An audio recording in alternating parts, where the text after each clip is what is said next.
जय श्री राधे श्याम।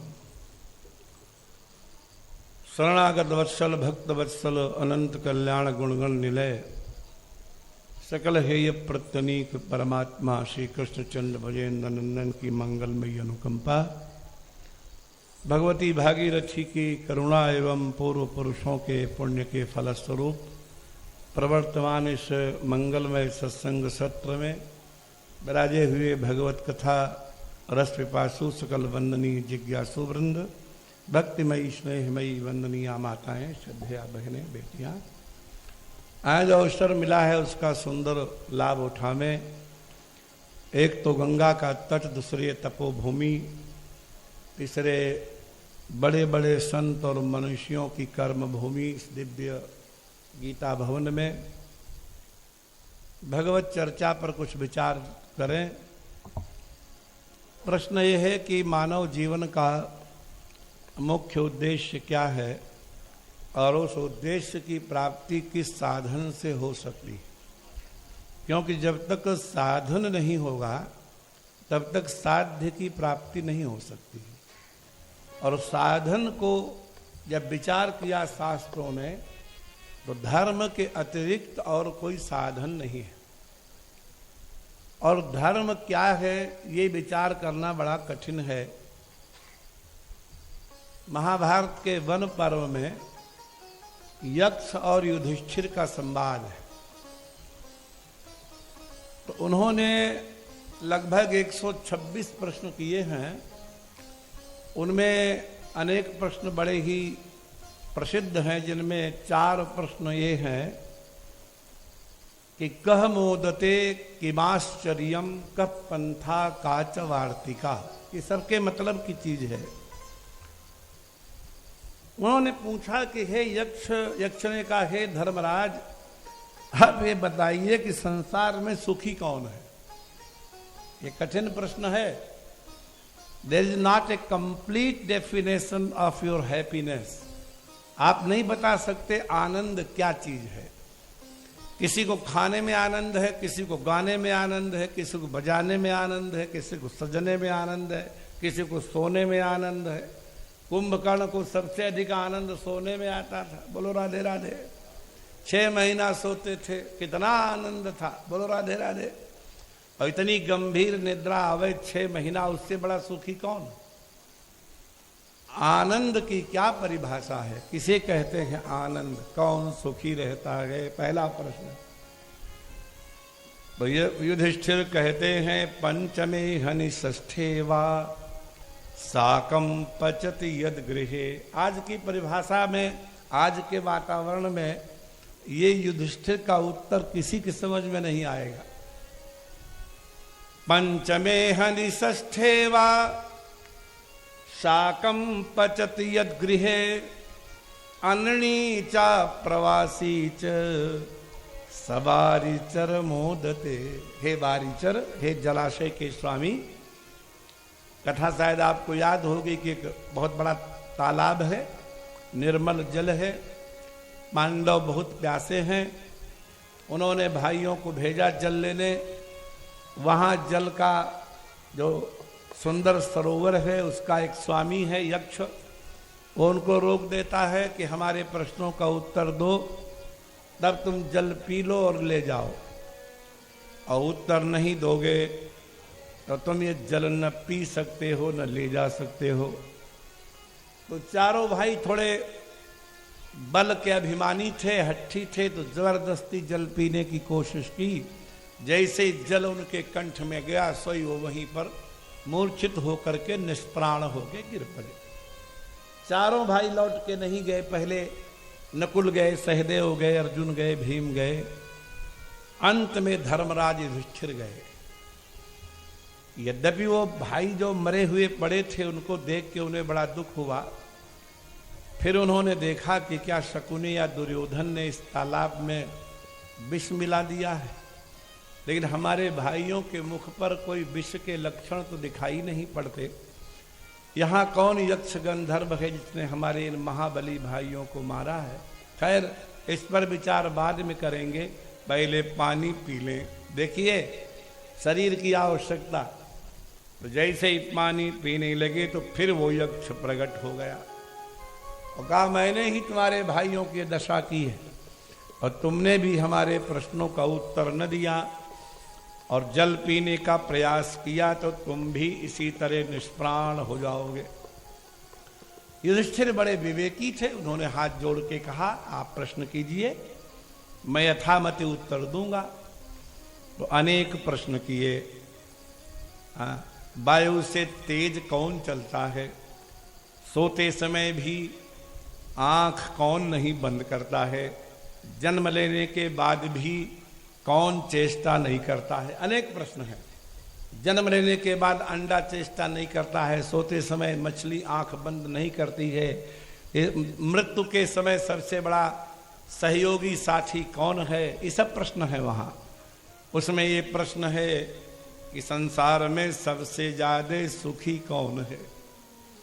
तो युधिष्ठिर कहते हैं कि जिसके घर में 4-5 दिन तक नमक रोटी खाई जाती हो, साग दाल न हो, और 5वें-6ठे दिन साग भी बन जाता हो, दाल भी बन जाती हो।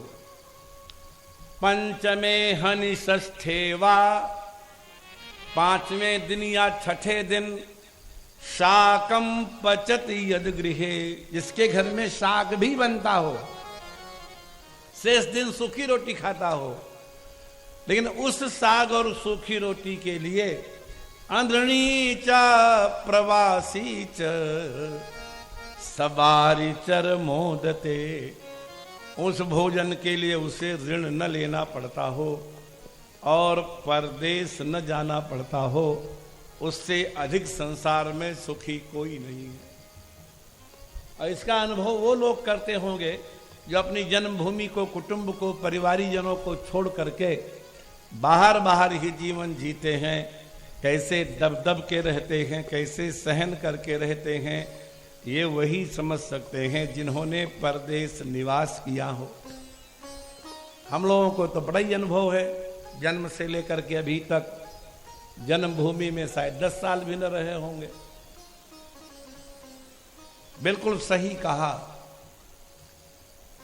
अंधणी च अप्रवासी च, ऋण न लेना पड़े और उसको प्रवास में जाना न पड़े, भले ही 5वें-6ठे दिन साग रोटी खाए, बाकी दिन सूखी रोटी खाए, उससे ज्यादा सुखी संसार में कोई नहीं है।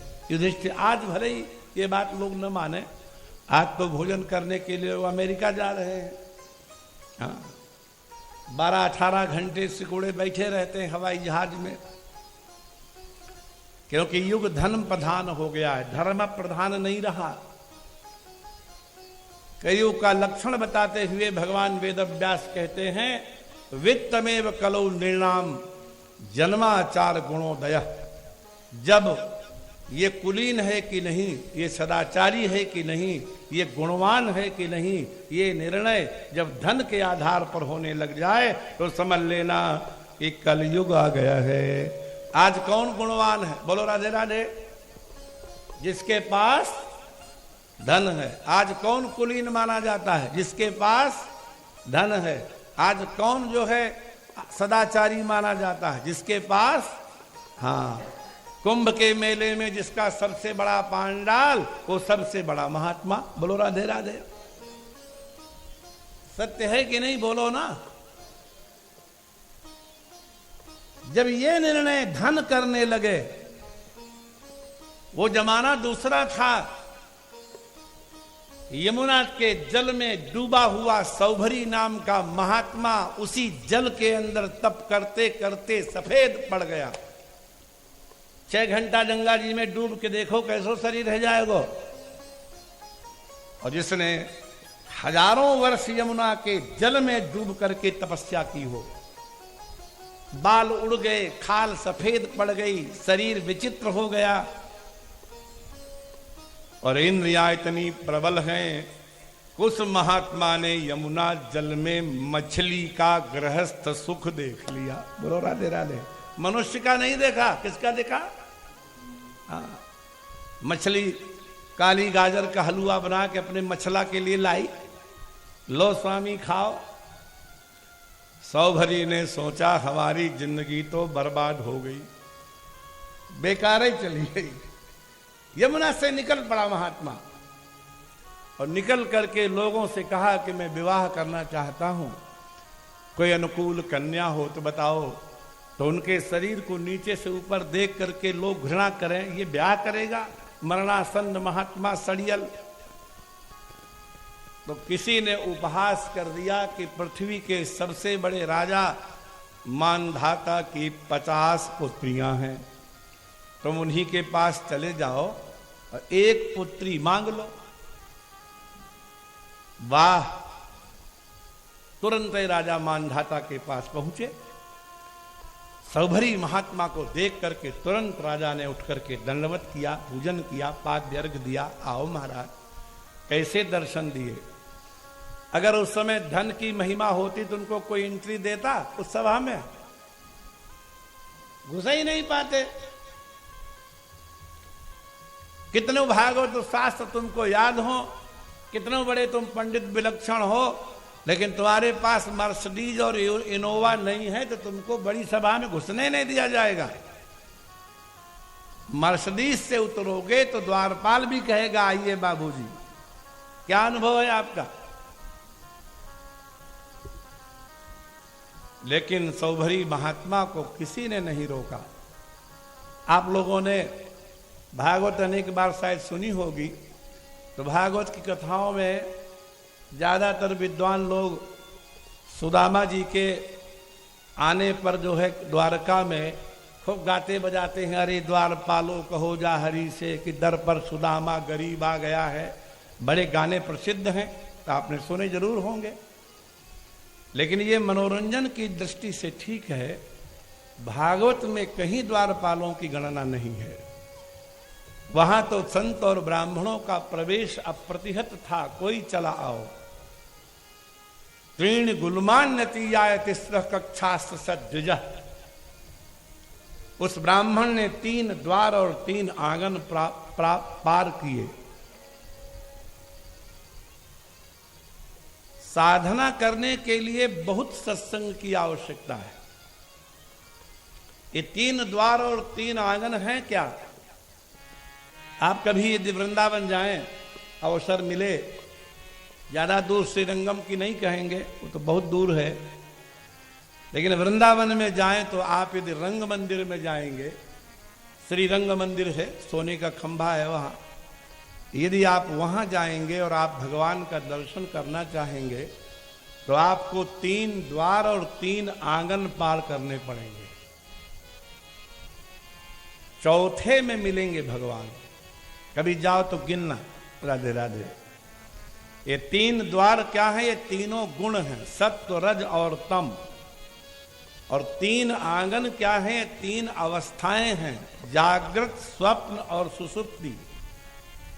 और जिस व्यक्ति को वृद्धावस्था में भी गहरी निद्रा आती हो, कान के पास मोबाइल बजता रहे और नींद न खुले, बोलो राधे राधे, तो समझ लीजिए कि तीसरी सीढ़ी पर पहुंच गया है।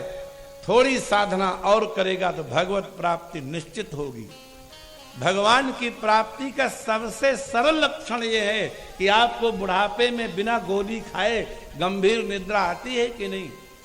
और ये जरूरी नहीं है कि आप 8 घंटे सोएं, आप 2.5 घंटे सोएं, बोलो राधे राधे। आप 3 घंटे सोएं, 4 घंटे सोएं, लेकिन जितना सोएं तो ऐसा सोएं, राधे राधे, कि हाथी निकल जाए, बाजा बज जाए, लड़के का ब्याह हो जाए, लेकिन तुमको पता न चले। इसका नाम है सुसुप्ति। क्या नाम है? ये अवस्था है जीव की। और इसके पहले की अवस्था है स्वप्न। घर वाले समझ रहे हैं बाबूजी सो रहे हैं और बाबूजी वहां भी घोड़े बेच रहे हैं। राधे राधे। एक बार की बात है, मनोरंजन नहीं है, सत्य है, कि एक मुंह लगे मुल्ले ने अकबर बादशाह से कहा कि गुरु नानक देव नमाज नहीं पढ़ते, इनको आपके धर्म पर श्रद्धा नहीं है। तो बादशाह ने उनको बुलाया और कहा क्यों, आपको हमारे अल्लाह पे श्रद्धा नहीं है? बोले है। बोले नमाज नहीं पढ़ते। बोले किसी ने सिखाया नहीं, आप पढ़ो तो हम देख देख के हम भी पढ़ लेंगे। तो वो और मुल्ला दोनों पढ़ने लगे, गुरु नानक जी देखने लगे, किया कुछ नहीं। जब नमाज पूरी हो गई तो मुल्ले ने कहा, देखा जहां पना इन्होंने नमाज नहीं पढ़ी। तो गुरु नानक देव जी ने कहा, तूने भी कहां पढ़ी? बोले कैसे नहीं पढ़ी, हम तो पढ़ रहे थे। बोले बिल्कुल झूठ, न तूने पढ़ी न बादशाह ने पढ़ी। तेरी बकरी नहीं ब्याई है, उसके बच्चे कुएं में तो नहीं गिर जाएंगे। तू बकरी के पीछे दौड़ रहा था कि नमाज पढ़ रहा था? और ये बादशाह जो है बार बार झुकता था, बार बार हाथ जोड़ता था, ये तो काबुल में घोड़े खरीद रहा था। दोनों चरणों में गिर गए, हाँ महाराज, हम सचमुच काबुल में घोड़े खरीद रहे थे। मुल्ला कहता, हाँ हम बकरी के पीछे दौड़ रहे थे। माला तो कर में फिरे, जीभ फिरे मुख माही, और मनुआ तो चहु दिस फिरे, यह तो सुमिरन नाहि। ये कोई भजन है? आपने हजारों लोगों को देखा होगा कथा में बैठे हैं और धड़ाधड़ माला घुमा रहे हैं। क्यों भाई, कैसे तुम माला घुमा रहे हो? अदक्षिणम हतो यज्ञ, बिना ध्यानम हतो जप, अनर्थज्ञो हतो मंत्र, हतम श्राद्धम अपात्रकम। शास्त्र का विरोध कैसे कोई कर देगा? भगवान गीता में कहते हैं, यह शास्त्र विधिमुत्सृज्य वर्तते कामकारतः। जो शास्त्र विधि का त्याग करके इच्छानुसार बर्ताव करता है, चाहे भजन हो चाहे जीवन हो, न स सिद्धिम अवाप्नोति न सुखम न पराम गतिम। किसी भी सत्कर्म के 3 फल हैं। पहला फल सिद्धि मिलनी चाहिए, बन जाए। दूसरा फल है कि सुख मिलना चाहिए, और तीसरा फल है भगवत प्राप्ति होनी चाहिए। कर्म के 3 ही फल हैं। राधे राधे बोलो।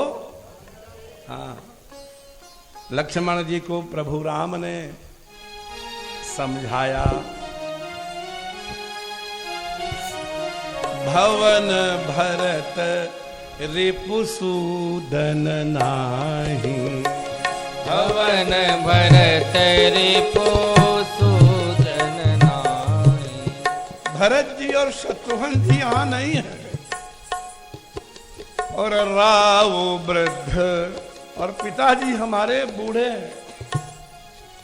मम दुख मन माही, राव वृद्ध मम दुख मन माही।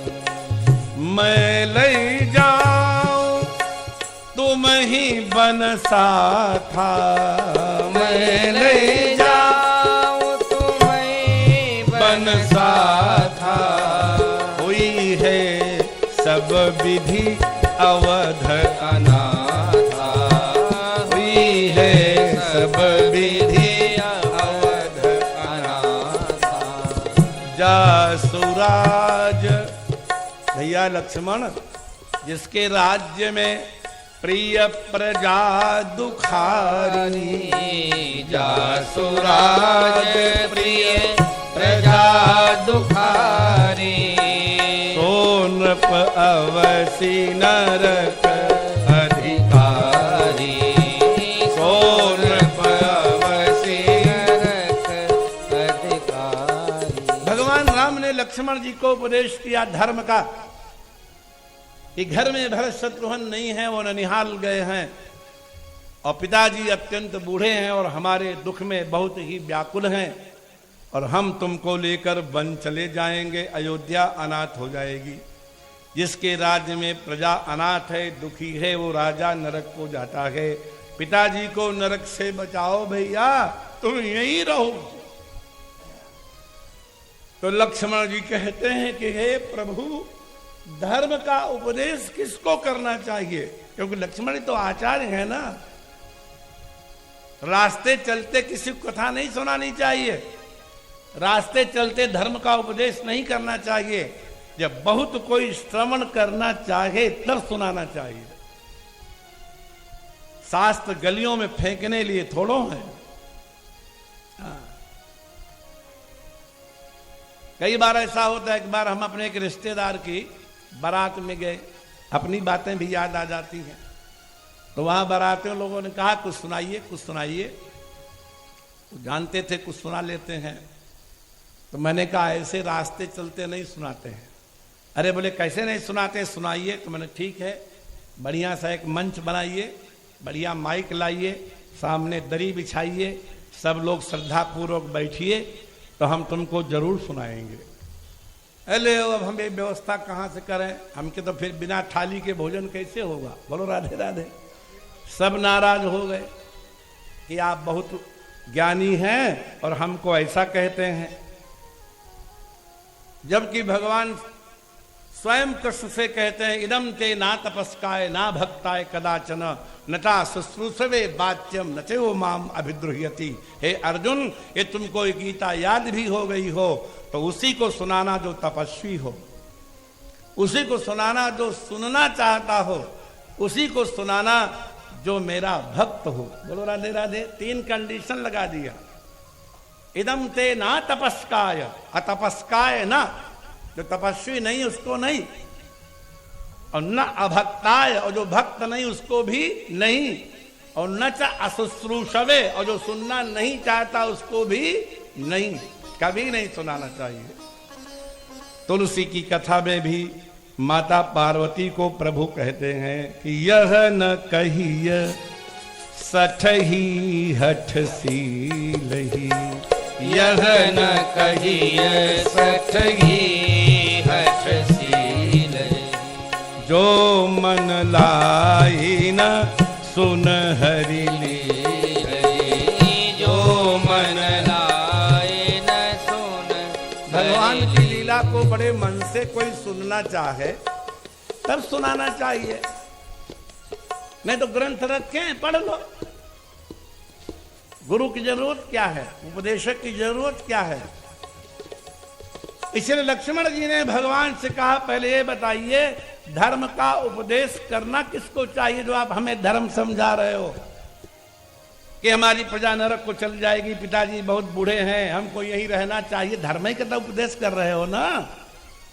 धर्म नीति उपदेशयता ही, धर्म और नीति का उपदेश प्रभु उसको करना चाहिए जिसको 3 में से कुछ चाहिए हो। बोलो राधे राधे। क्या है वो 3 चीजें जो हम सब चाहते हैं?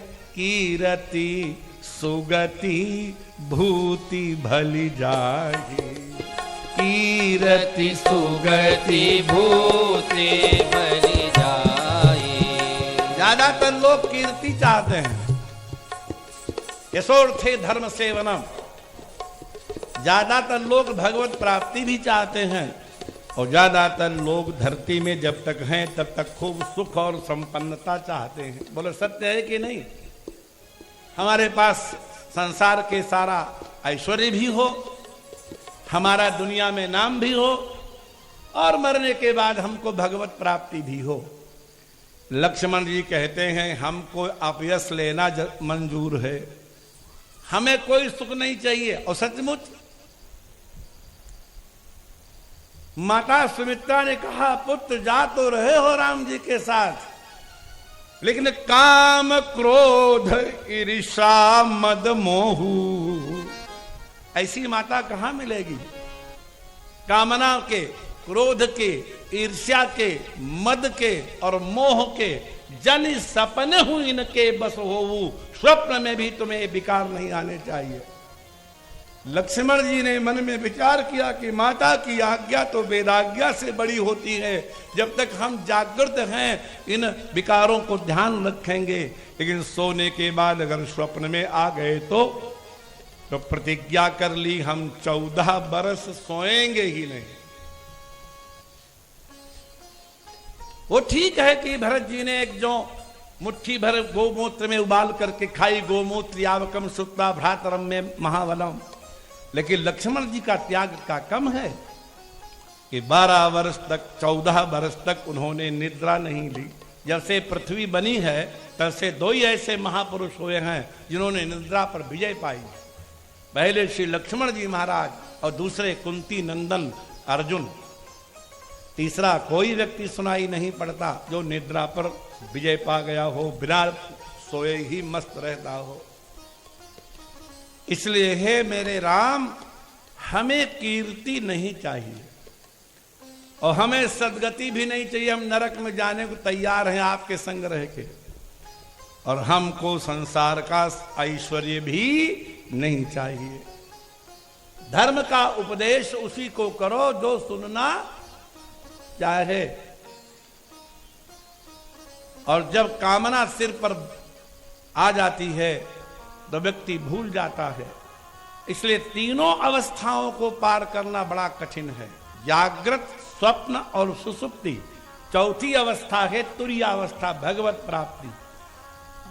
और जब सुदामा जी द्वारका गए तो भागवत के मूल में लिखा है कि त्रीणि गुलमान्यतीयाय, उन्होंने 3 द्वार पार किए। जहां बड़े सिपाहियों के झुंड खड़े थे, गुल्म माने होता है झुंड, तो द्वारपाल कई रहते हैं ना। यहाँ गीता भवन में भी खड़े रहते हैं, आपने देखा होगा नीली ड्रेस पहने। तो द्वारका के महल में खड़े रहे होंगे कि नहीं। 3 द्वार पार किए सुदामा ने, और तीसरा कक्षा 3 ड्योढ़ी पार की।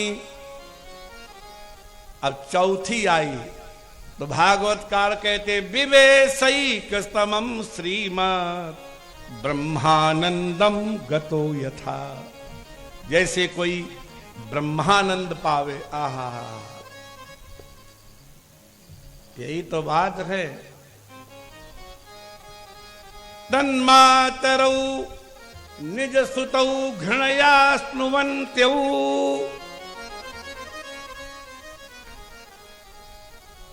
मुग्धस्मिताल्पदशनम ययतु प्रमोदम।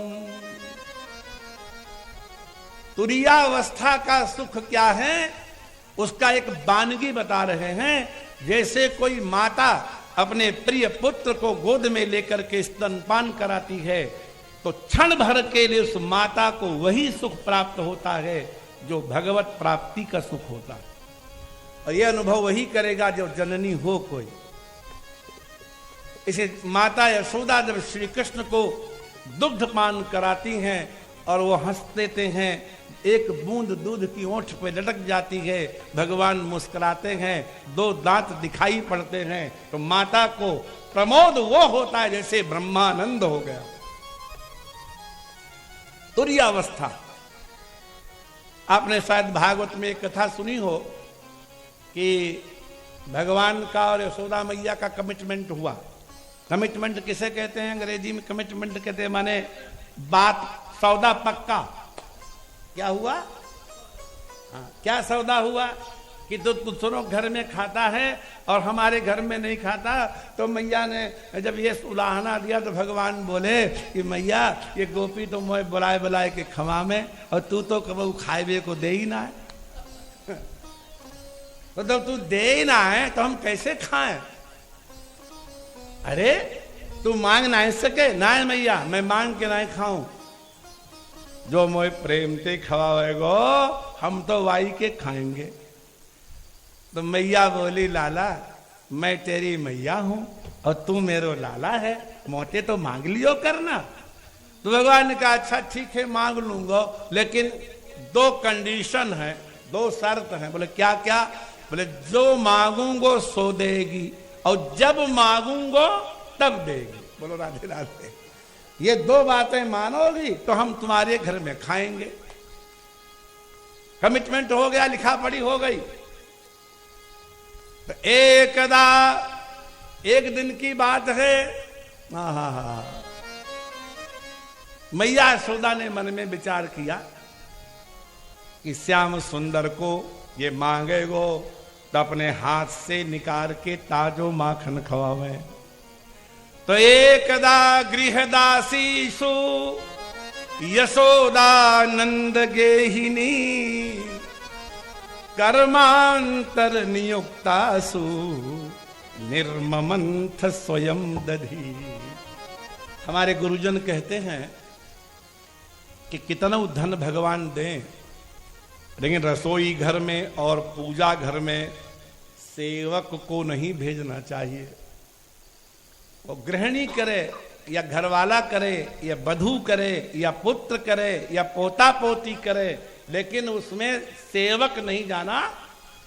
और आपको शायद मालूम होगा, अब अवध में जाते ही होंगे अयोध्या, तो जैसे वहां कनक भवन, दशरथ भवन, भगवान का दर्शन, हनुमानगढ़ी का दर्शन है, ऐसे ही मात्र अवध ऐसा है जहां सीता रसोई का दर्शन है और कहीं नहीं है। रसोई दो ही जगह देखी जाती है, या माता जानकी की या जगन्नाथ भगवान की, दो ही रसोई देखने लायक है। तो आप लोग विचार करो सज्जनों और माताओं, जानकी माता के पास दास दासी रहे होंगे कि नहीं? नहीं होंगे। बाबा कहते यद्यपि ग्रह, यद्यपि घर में सेवक सेवकिनी, देखिए भाषा, दास भी थे, तुम सब्जी ले आओ, तुम परवल ले आओ, तुम आम ले आओ, तुम कटहल ले आओ, और दासियां भी थी, तुम पोछा लगा लो, तुम झाड़ू लगा लो, तुम कपड़े धो लो। और सबकी छुट्टी कभी नहीं होती थी, ये लिखा है रामायण में। विपुल और सदा, बहुत से रहते थे और हमेशा रहते थे, और एक भी बिना इंटरव्यू के नियुक्त नहीं किया गया था। सेवा विधि गुणी, सारी सेवाएं उनको आती थी। भाषा देखिए, यद्यपि गृह, जब यद्यपि घर में सेवक सेवकिनी, विपुल सदा सेवा विधि गुणी।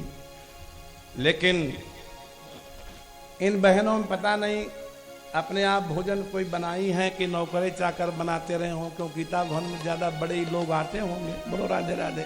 हमारा तो पहले ही अनुभव है, बनाती हैं। तो आप एक प्रश्न का उत्तर दो जो देना ही पड़ेगा, कि माताओं के लिए घर का वो कौन सा काम है जो आज ही करना पड़ेगा, उसको कल पर नहीं डाल सकते। वो कौन सा काम है? वो है भोजन बनाना। आप बच्चों से नहीं कह सकते कल खा लेना, आज छोड़ो। अच्छी गृहिणी तो वो होती है कि आज रात के 11 बजे भी पति कहे कुछ भूख सी लगी है, और पत्नी उठ करके कहे अच्छा अभी आती हो, फटाफट भिंडी काट के तवे पे छौंक दे, तब तक भिंडी पके, तब तक पराठा बन जाए, 15 मिनट के अंदर प्लेट सामने, भरवा मिर्चा का अचार और धर दे। बोलो राधे राधे। 15 मिनट में बन सकता कि नहीं बिटिया? ये देखो, तो तुलसी कहते निज कर गृह परिचर्या करे, हाँ निज कर गृह परिचर्या करे। जानकी माता रसोई में किसी को नहीं भरने देती, अपने हाथ से घर का वो काम करती हैं जो जरूरी है, भोजन। निज कर गृह परिचर्या करई, निज कर गृह परिचर्या करई। रामचंद्र आय सुअनुसर, रामचंद्र आय सुअनुसर। रामचंद्र की आज्ञा मानती, और इसीलिए सीता के वियोग में जब माता कौशल्या रुदन करती है तो क्या याद करती है? राम बिना मोरी सुनी अयोध्या, राम बिना मोरी सुनी अयोध्या। लक्ष्मण बिनु ठकुराई, लक्ष्मण बिनु ठकुराई। लक्ष्मण ही एक ठाकुर है, शासक।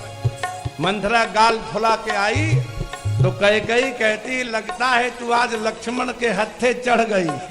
दीन लखन सिख असमन मोरे, तो उल्टी उल्टी चल रही होगी। लक्ष्मण जी कभी अनुशासन भंग करने नहीं देते, डांट दिया होगा। लक्ष्मण बिनु ठकुराई। सीता बिना मोरी सुनी रसोई।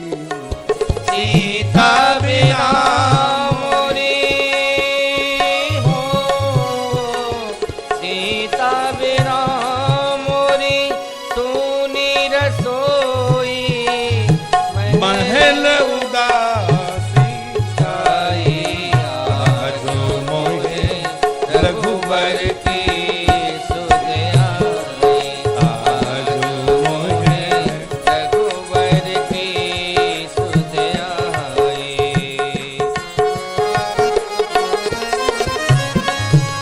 श्री राधे।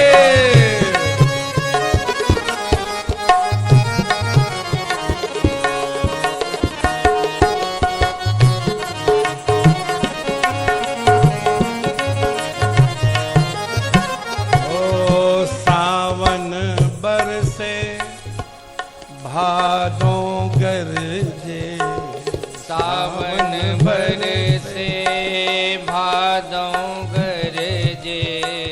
पवन चले पुरवाई। पवन चले पुरवाई। बैठी बिटप तर भीजत हुई है। बैठे बिटप तर बीजत हुई है। सिय सहित दो भाई। ओ सिय सहित दो भाई।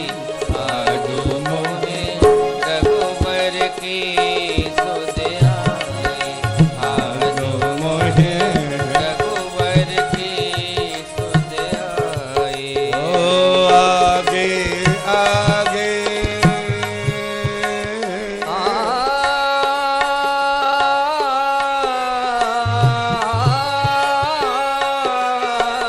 आगे आगे राम चलत है।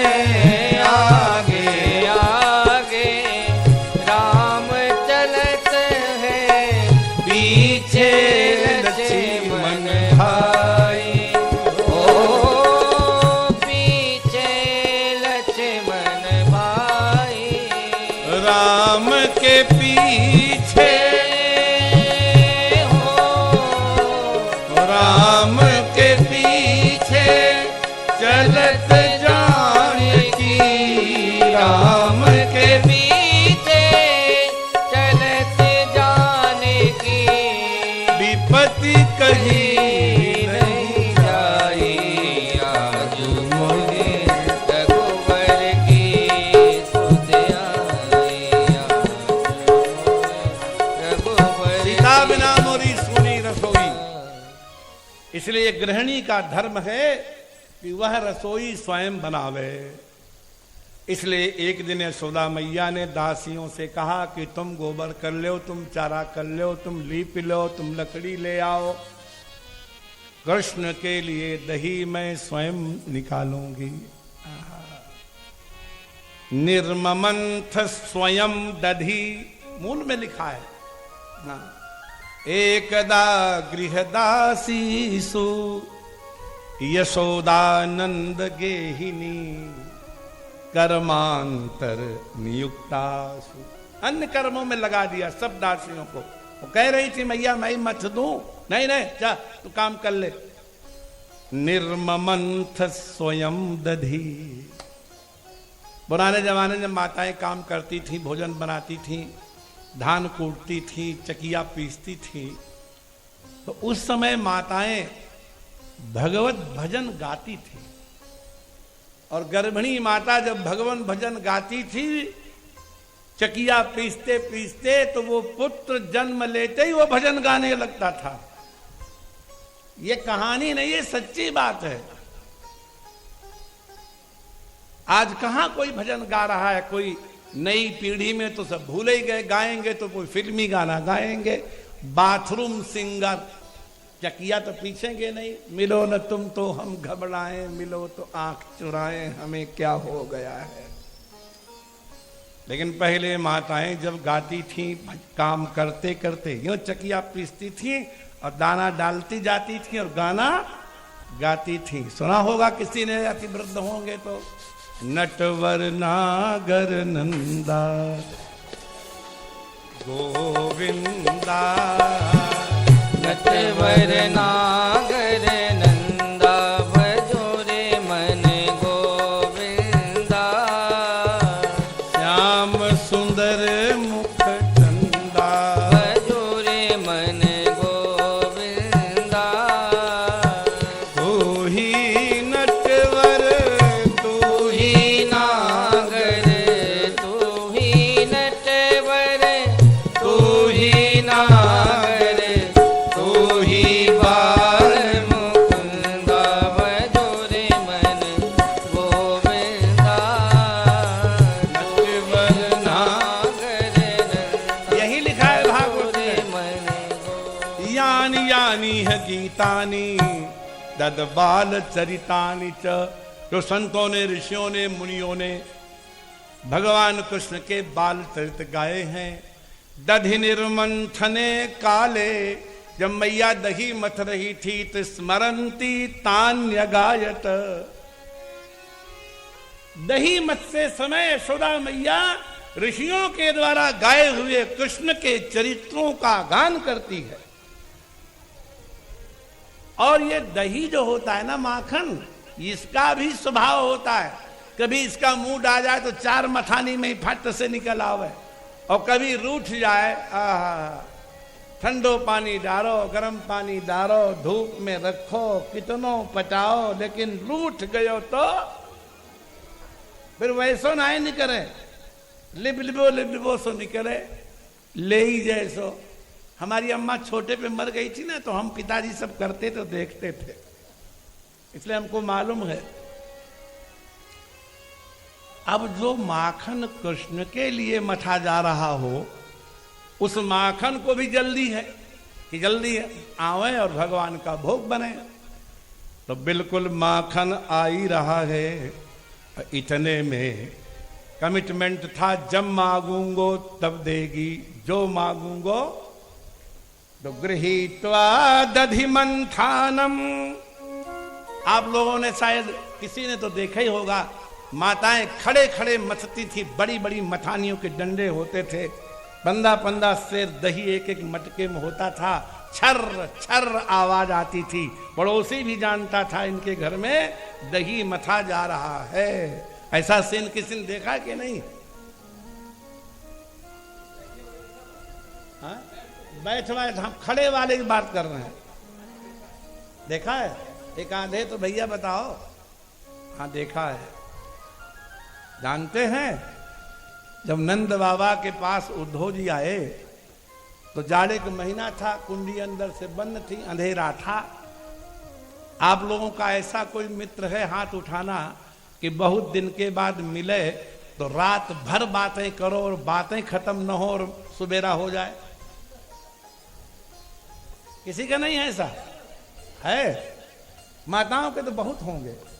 हाँ, भागवतकार कहते, एवं निशासा ब्रुवतोर व्यतीता नंदस्य कृष्णानुचरस्य राजन।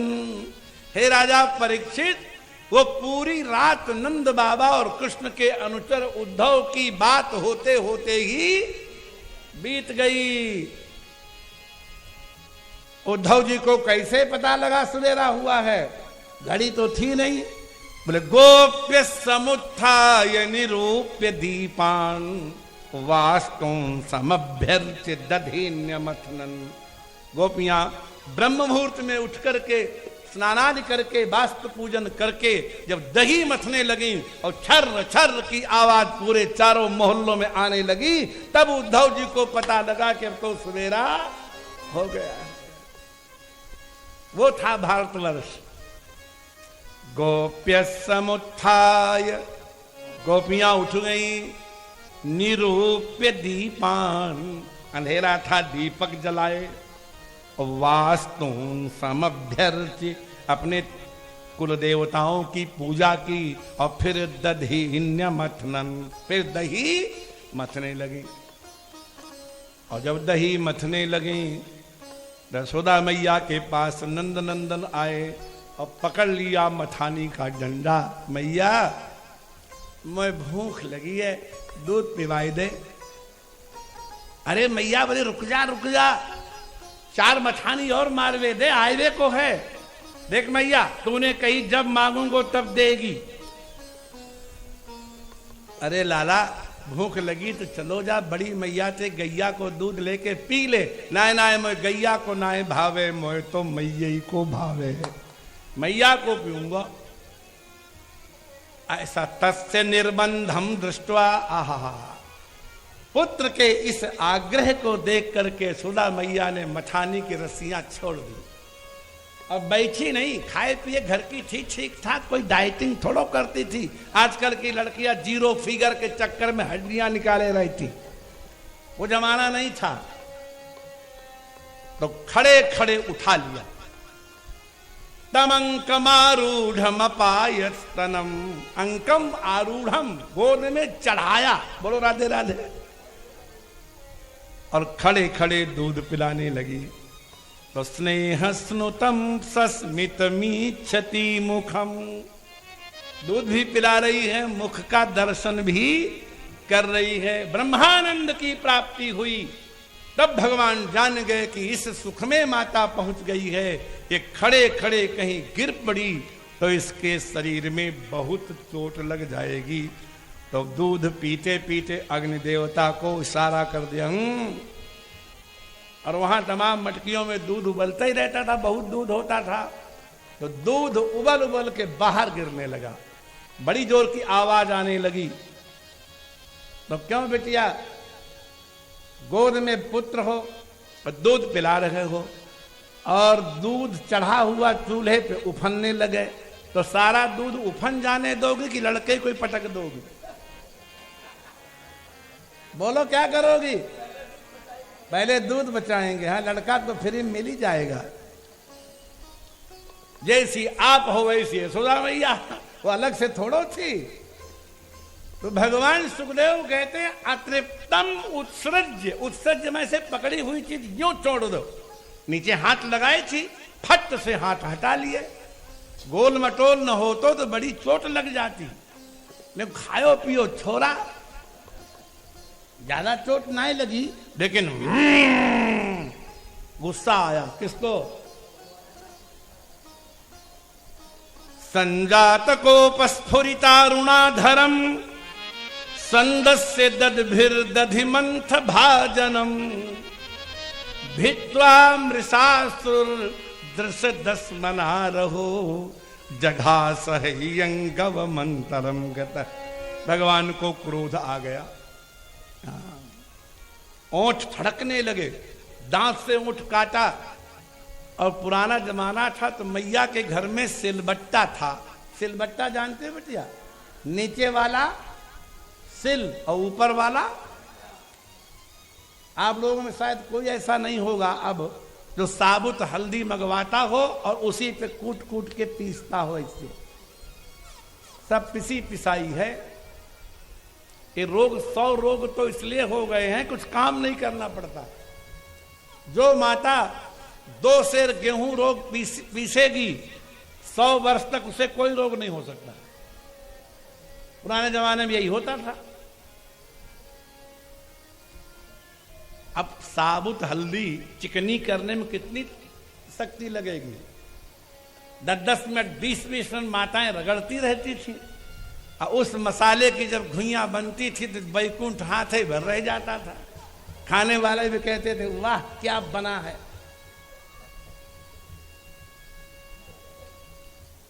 तो सिलबट्टा था नंद बाबा के घर में।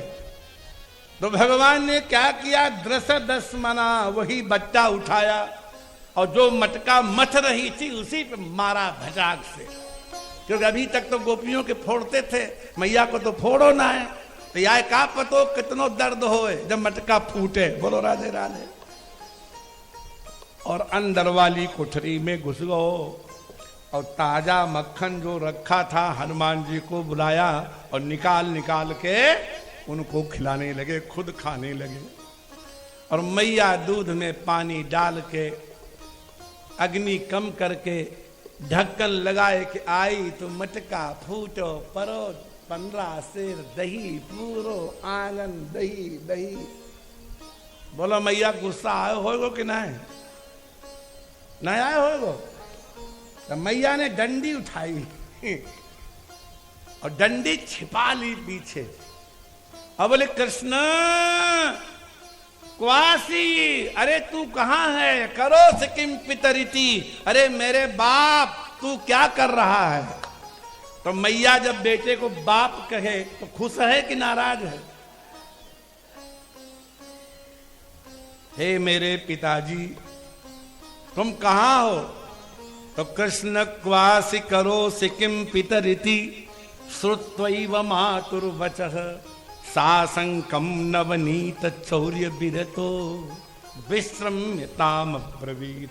झटपट अपना हाथ पोंछने लगा। बालू थोड़ो थी तो झड़ जाएगी, जितनो ही पोंछे उतने लपटे। बोलो राधे राधे। मक्खन माने चिकनाई, मक्खन माने, और चिकनाई को शास्त्रों में कहते हैं स्नेह, और स्नेह का अर्थ होता है प्रेम। जब आप किसी से बहुत मधुर वाणी बोलते हैं तो उसके मुंह से सहसा निकल जाता है, देखो कितनी चिकनी चुपड़ी बातें कर रहे हैं। इसका मतलब प्रेम का गुण है चिकनाई। और जब आप कठोर बोलते हैं तो लोग कहते हैं कितनो रूखो बोल रहे है। बोलो राधे राधे।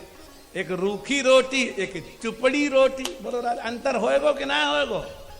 ऐसे रोटी सेंक के धर दो डब्बा में और खूब घी में तर करके रखो तो 10 घंटे बाद कौन सी नरम निकलेगी? इसका मतलब क्या हुआ कि घृत में प्रेम है, चिकनाई है, और सबसे अधिक चिकनाई होती मक्खन में। और प्रेम का अर्थ ये होता है जो बार बार प्रेम करते हैं छोड़ देते हैं वो तो दुर्जन होते हैं। चिकनाई का यही गुण है कि या तो आपका स्पर्श नहीं करेगा और स्पर्श कर ले तो आपको छोड़ेगा नहीं। बोलो राधे राधे। जितना छुड़ाओगे उतना ही और फैलेगा। ये प्रेम का गुण है। जब भगवान ने उस माखन को छुड़ाना चाहा तो माखन मानो कह रहा हो कि प्रभु प्रेम का यही तो लक्षण है, या तो वो पकड़े ना है, पकड़े तो छोड़े ना है। इतने मैया आएगी। क्यों रे? एक मटका तोड़ दियो और दूसरो झूठो कर दियो। नाय मैया मैंने झूठो नाय कियो। अच्छो तू झूठो बोले, तेरे मुंह में लगो, तेरे कोहनी तक हाथ में लगो। और हनुमान जी भाग गए। ये न कहना कि हम कंसेप्ट में अपनी ओर से बता रहे हैं। वहां लिखा है मरकाए कामम दतन तत्म स्थितम।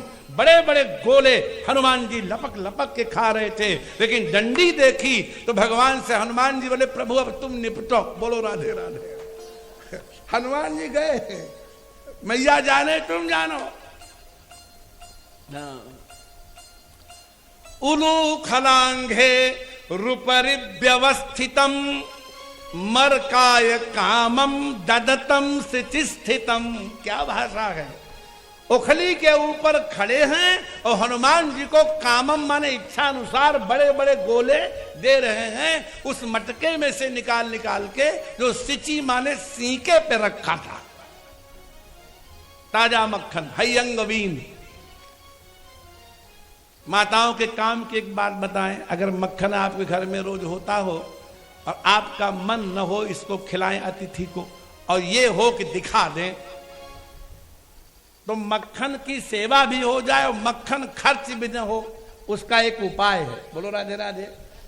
मलाई निकाल निकाल के रखती जाओ, जब 20 दिन की हो जाए और फिर उसमें से निकालो मक्खन, इतनो खट्टो होएगो कि मुर्दो राधे राधे करेगो। एक चम्मच खाएगा कि बस ले, मक्खन की सेवा भी हो गई और मक्खन खर्च भी। और एक मक्खन होता है जिसको कहते हैं हयंगवीन, ह्यो गोदो हो भवम।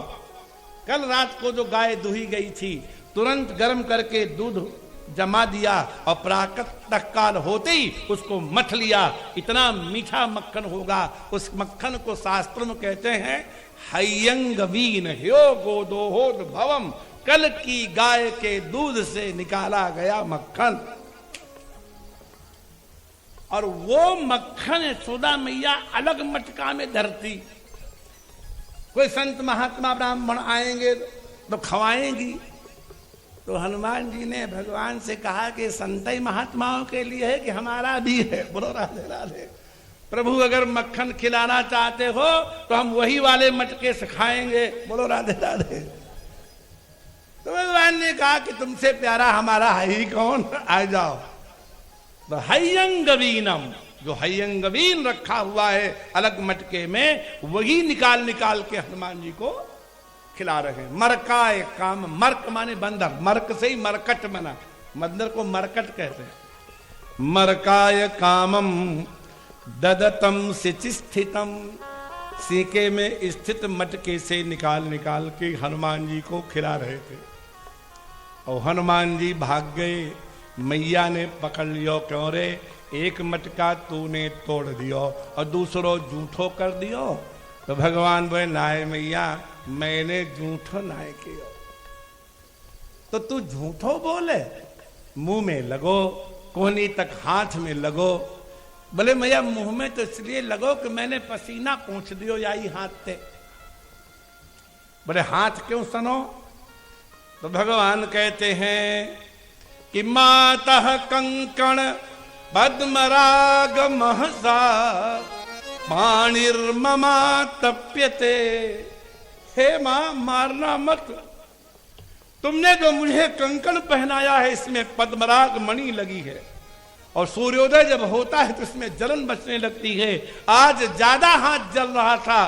तेनायम नवनीत भांड विवरेन विन्यस्य निर्वापित, इसलिए मैंने जलन मिटाने के लिए मटके में डाल के हाथ ठंडो कियो है। मैंने तेरो माखन नहीं खायो। इतना बना पाओगे आप? मातः, हे मैया, कंकण पद्मराग महसा, कंकण के पद्मराग मणि के महसा माने तेजसा, तेज से। पाणिर्ममा तप्यते, मेरा हाथ तप रहा था।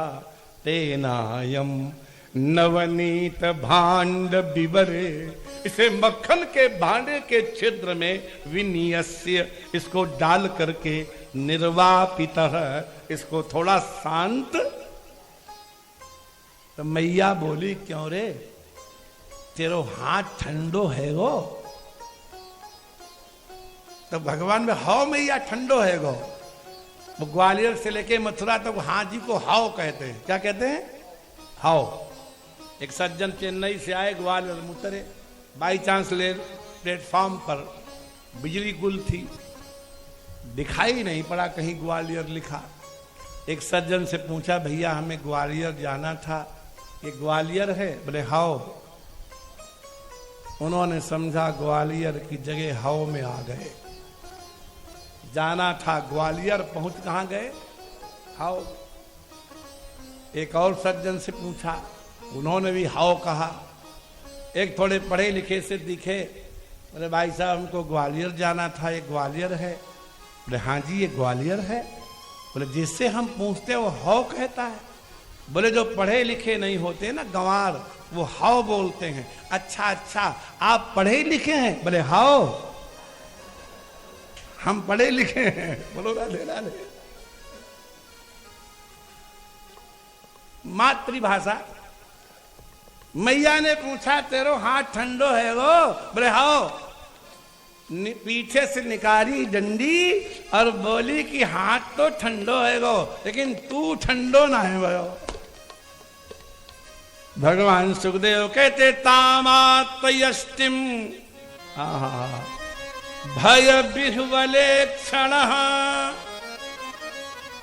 ततो वरुहिया पससार भीतवत।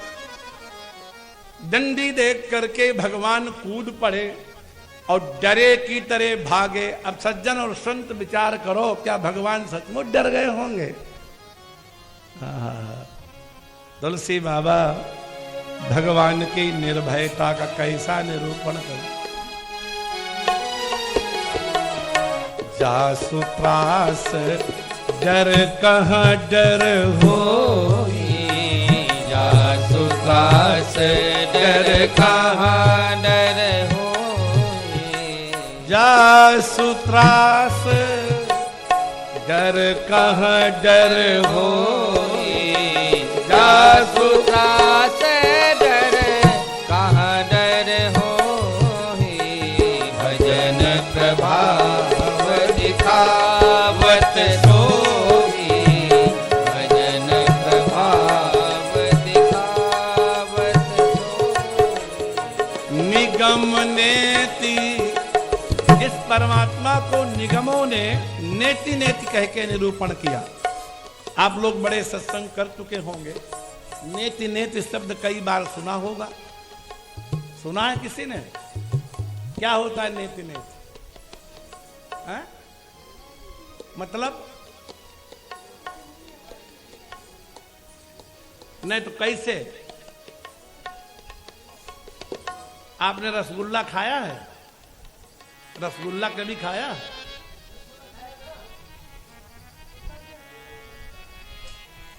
तो ये 50 वर्ष से नहीं खाया? कैसे घर वाले हैं आपके? बताओ भाई, कोई लड़का बच्चा इनका सुन रहा हो तो रसगुल्ला खिलाओ। राम राम राम, 50 वर्ष से नहीं खाया। खैर, जिसने खाया हो, अगर रसगुल्ला आपने खाया हो और आपका मित्र पूछे रसगुल्ला कैसा होता है, तो आप कहेंगे मीठा।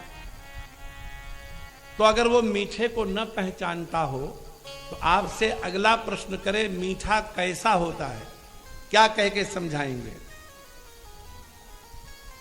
कुछ बातें हां कह करके समझाई जाती हैं और कुछ बातें ना करके समझाई जाती हैं। Negative and positive mood.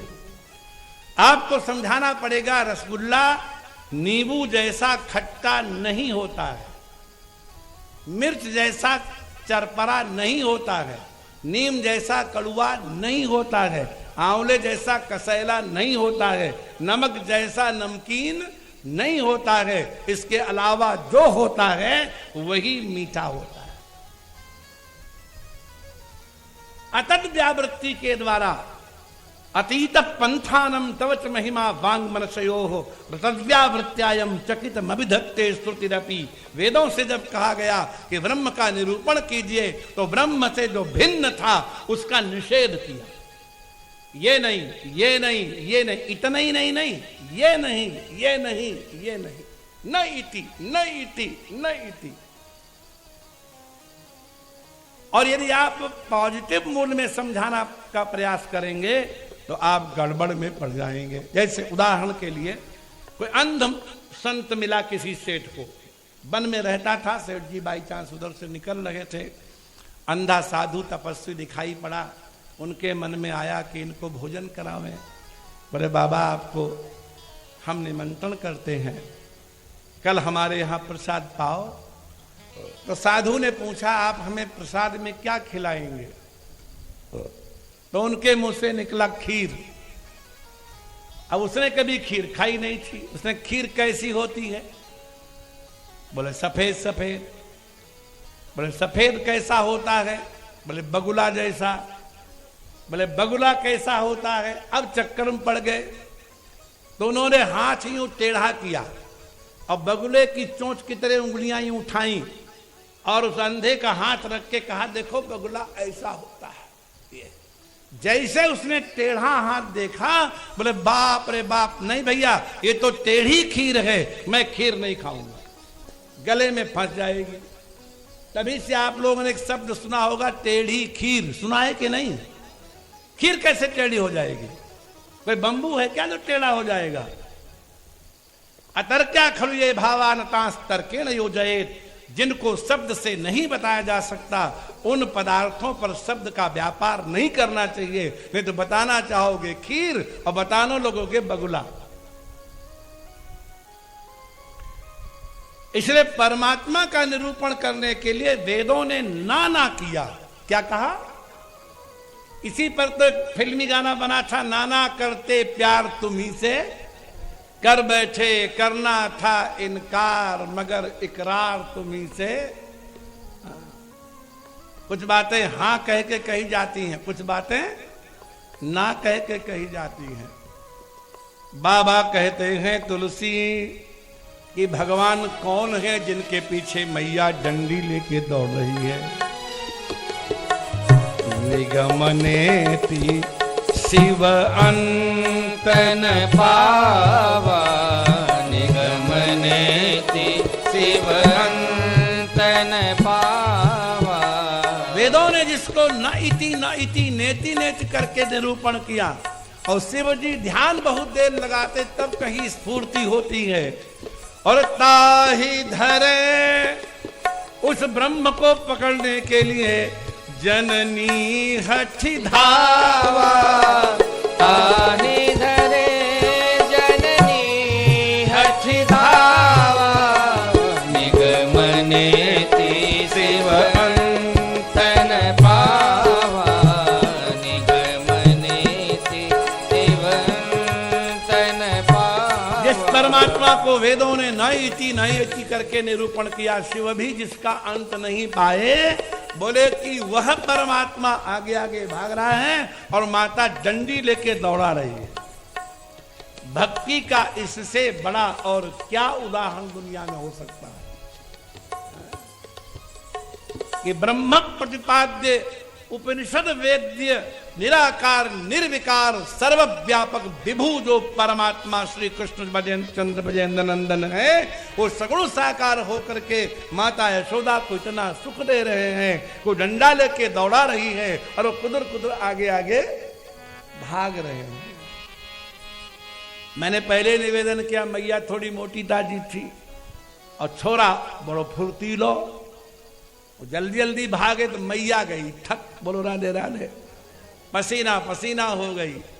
तो भगवान ने सोचा कि ये मैया बहुत थक जाएगी तो ठीक ना है, तो खड़े हो गए, लेकिन आंसू गिराने लगे। भगवान सुखदेव जी ने पोल खोली कि हे भक्तों, ये आंसू झूठे हैं, मृषाश्रु। जीवन में एक बार रोए प्रभु, और तब भी सुखदेव भगवान ने पोल खोल दी कि नकली आंसू है ये, असली आंसू। राम जी तो खूब रोए हैं, लेकिन भगवान कृष्ण का आद्योपांत जीवन आप देख लीजिए, भगवान के जीवन की विपत्तियों पर विचार कीजिए। हम आप तो थोड़ी थोड़ी बातें लेकर के शिकायत करते हैं भगवान से, लेकिन भगवान कहाँ जन्म लिए, कहाँ प्रकट हुए? कारागार में, और जन्म लेते ही जननी छूट गई। बताइए इससे बड़ा कोई दुख हो सकता है? अपनी माता छूट गई, पिता छूट गया, और दूसरे के घर में रहे 11 वर्ष तक पैरों में जूता चप्पल नहीं मिला। ये कोई हम कल्पना से श्रद्धा बस नहीं कह रहे हैं। जब धर्म ने पृथ्वी से रोते हुए पृथ्वी को देख के पूछा कि आप काहे को रो रही हैं माता, क्या राजा आपकी रक्षा नहीं करते, या वृद्ध माता पिता की पुत्र सेवा नहीं करते, या ब्राह्मण अपनी सरस्वती का उपयोग धनियों की स्तुति में करते हैं, या चौर्य प्राय देश हो गया है, क्यों रो रही हो? तो धरती माता बोली, हम इन कारणों से नहीं रो रही हैं, ये तो युग धर्म है, कलयुग में सब होता ही है ये सब। बोले फिर क्यों रोती हो? तो माता पृथ्वी कहती है कि तस्याहम अब्ज कुलिशांकुश केतु केतई श्रीमत् पदैर भगवत समलंकृतांगी त्रीनत्यरोच उपलभ्यत तो विभूतिम लोकान समाम व्यसजदुत्स्मयतीम तदंते। हम इसलिए रो रही हैं कि जब नंद नंदन नंगे पैर बछड़े चराते थे और हमारे ऊपर चरण रखते थे, तो उनके पैर में कमल का फूल बना है, उनके चरण में वज्र का चिन्ह बना है, उनके चरण में अंकुश बना हुआ है, उनके चरण में ध्वजा बनी है। और जब वो छापा रखते थे तो मैं इतनी अलंकृत सुंदर हो जाती थी कि तीनों लोगों को दिखाती थी अपनी सुंदरता। देखो भगवान कृष्ण ने हमको सजाया है। वो भगवान हमको छोड़कर चले गए हैं, इसलिए हम उनके लिए रो रहे हैं। ये पृथ्वी की ही नहीं, प्रत्येक जननी, कोई मां हो, कोई देवी हो, अपने आभूषण और अपने श्रृंगार दूसरे को दिखा करके वो बहुत खुश होती है। अगर वो वर्णन न करे तो गुस्सा भी होती है। आपने नई चैन बनवाई, नई अंगूठी बनवाई, और बार बार ऐसे हाथ कर करके बातें कर रही हूं ताकि देख ले अंगूठी, बार बार पल्ला ठीक कर रही हूं ताकि चैन नजर में आ जाए, और पड़ोसी ने पूछे भी ना तो बहुत क्रोध आता है कि मोर कहीं की इतना मुश्किल से हमने चैन बनवाई और ये पूछ भी नहीं रही है कितने की लाई, कब लाई। वो लुधियाना में एक संत कथा सुनाते थे कि एक बुढ़िया थी, चरखा चलाती थी और बड़ी शौकीन थी, तो उसने बनाया बाजूबंद। बाजूबंद कोहनी के ऊपर पहना जाने वाला एक मोटा सा आभूषण कड़ा होता था, उसको बाजूबंद कहते हैं। ब्रज के लोग गाते हैं, मेरो खोई गयो बाजूबंद रसिया होरी में, हमारा बाजूबंद खो गया। और बाजूबंद बनवा के दुपट्टा ऊपर चढ़ा के पूरे मोहल्ले में घूम आई, लेकिन किसी स्त्री ने नहीं पूछा कि दादी तुमने बाजूबंद कब बनवाया। बहुत गुस्सा आया और मारे गुस्से को उसने अपनी ही झोपड़ी में आग लगा दी। झोपड़ी जलने लगी। पुराना जमाना था, कुओं से पानी आता था, लोग बाल्टी भर भर के डालने लगे। तो कहती इत्थे पाओ, इत्थे इत्थे पाओ, इत्थे। तो हाथ उठा उठा के ऐसे करे तो एक लड़की थी 17-18 साल की, दादी तुसी बाजूबंद कदी बनवाया? अरे मरी पहला पूछ लेती तो असी साड़ी झोपड़ी च आग क्यों देंदी।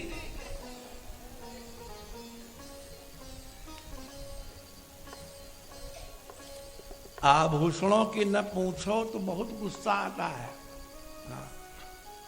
एक बार एक गोपी भगवान के पास गई तो 3-4 कटोरियां थी उसमें जुड़ी हुई, एक में लाल चंदन, एक में कस्तूरी को कारो चंदन, एक में केसर को पीरो चंदन, एक में सफेद चंदन।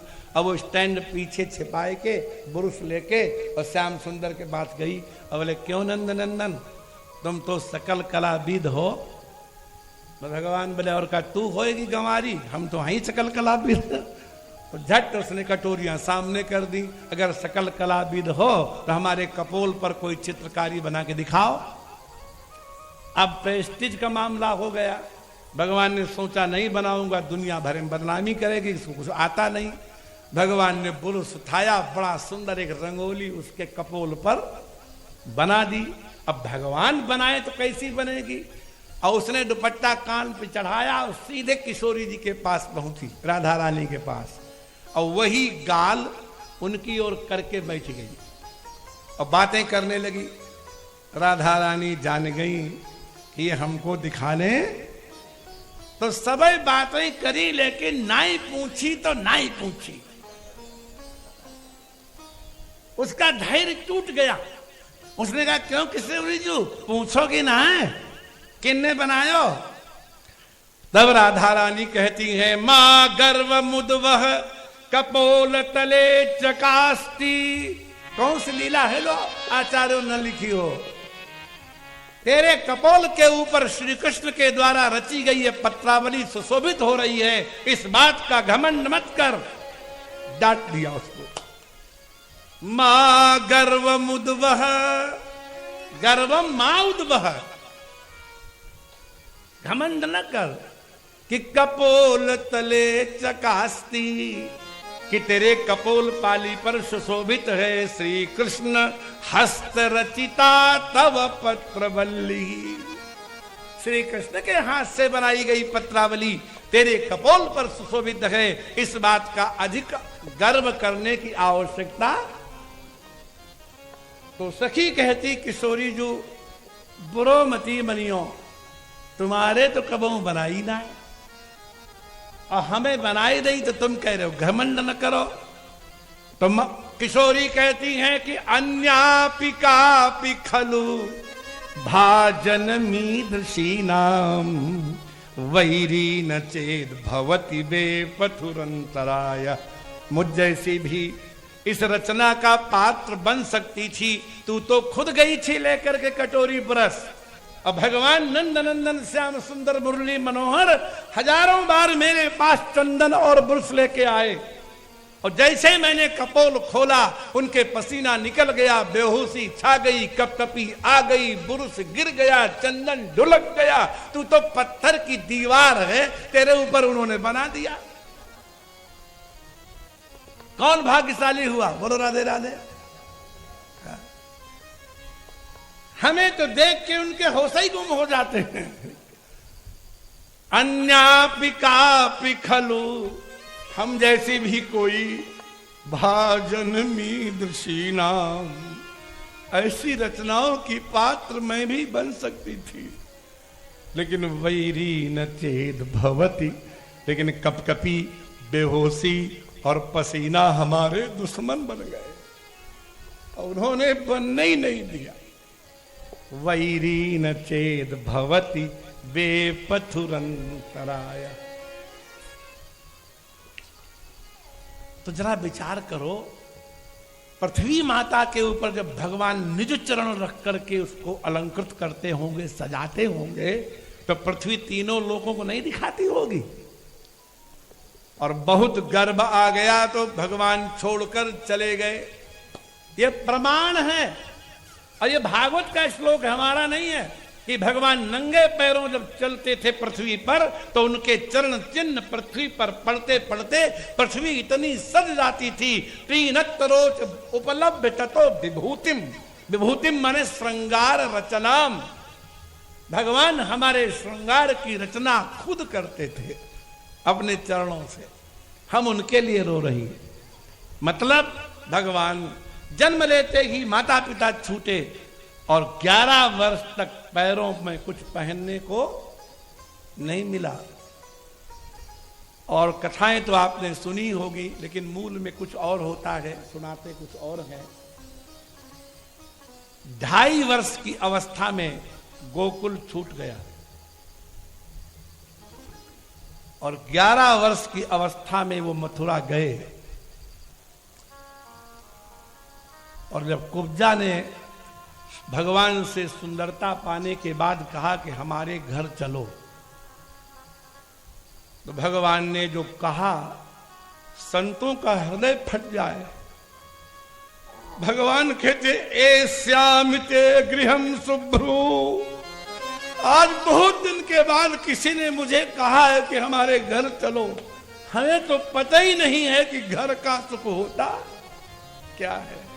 भगवान कह रहे हैं घर किसे कहते हैं? बोले पुंसा माधि विकर्षणम, ये श्री कृष्ण का वचन है। आप लोग सब घरों में रहते ही हैं, बाजार से, ऑफिस से, अपने काम करके, मंडी से घूम घाम के आप आए थके थकाए, और घर में घुसते ही आपको लगे शांति मिल गई, तो समझो घर है। और घर में आने के बाद भी आपका उच्चाटन हो, मन न लगे, मन चिड़चिड़ा हो जाए, समझ लेना ये घर है ही नहीं, ये तो स्मशान भूमि है। आप ये मत कहें कि इतना कठोर शब्द आप क्यों बोल रहे हो। हम नहीं बोल रहे हैं, सब शास्त्रों में लिखा हुआ है।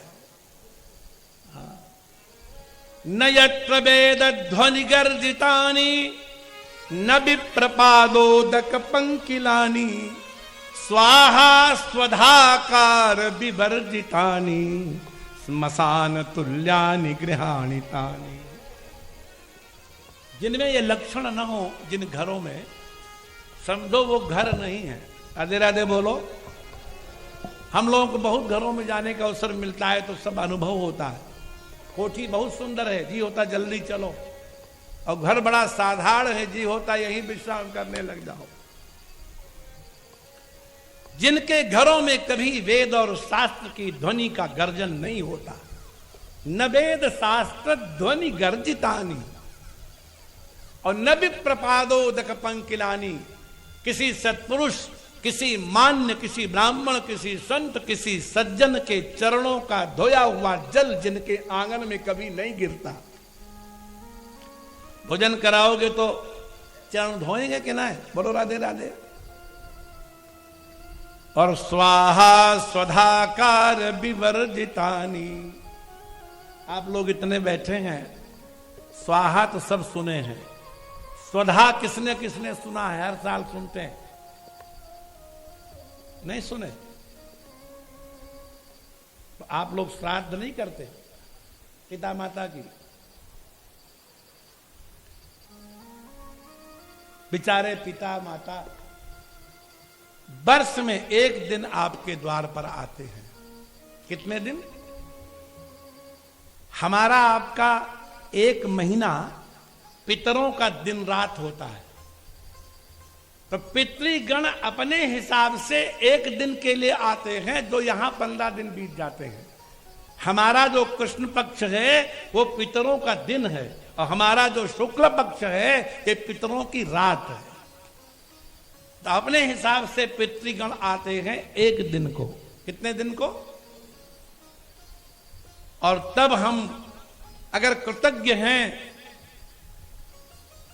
तो पिता की श्राद्ध 15 दिन न हो सके तो जिस दिन पिता की तिथि है, दादा की तिथि है, माता की तिथि है, उस दिन कम से कम स्वतः नहीं कर सकते तो ऐसे ब्राह्मण को बुलाएं जिसको शास्त्रों विधि से तर्पण कराना आता हो। और तब आपको वो तिल जल दे करके कुशा पकड़ा करके कहेगा कि अस्मत् पिता अमुक नामा अमुक गोत्रोत्पन्नः वसुस्वरूपः इदं तिलोदकं तस्मै स्वधा नमः, तस्मै स्वधा नमः, तस्मै स्वधा नमः। पितरों को तृप्त करने के लिए पितरों की पत्नी का आवाहन किया जाता है। अग्नि की पत्नी का नाम है स्वाहा और पितरों की पत्नी का नाम है स्वधा। और आप लोग क्या अनुभव है? जीवन भर भोजन परसने से कौन नहीं थकता? जीवन भर भोजन परसने से केवल दो नहीं थकते, एक माता और दूसरी अर्धांगिनी। बताइए कौन है तीसरा? कितना? क्या? किसकी बहन है? हाथ उठाओ। हाँ? क्या कह रहे? जाओ रहो जाके उसके घर में, हमेशा के लिए रहना। बात करते हैं बहन परसेगी। बहन 4 दिन परसेगी, 5 दिन परसेगी और उसके बाद कहेगी भैया जाओ। आजीवन अगर भोजन परस के कोई नहीं तृप्त होता, नहीं थकता, तो ये तो मां होती है और या सदाचारिणी पत्नी होती है। तीसरा कोई ऐसा संसार में नहीं जो जीवन भर आपको आदर से भोजन करावे। जो बहन की बात करते वो झूठ बोलते। उन्होंने रहा नहीं, वो 6 महीना रहे नहीं कभी बहन के पास। रह के देखो ना 6 महीना। बात आजीवन की चल रही है। एक दिन तो कोई भी खिला देगा। और 2 ही के परसने से शरीर में खून बनता है, तृप्ति होती है। होटल के बैरे के परसने से तृप्ति नहीं होती, पेट भर लिया जाता है बस।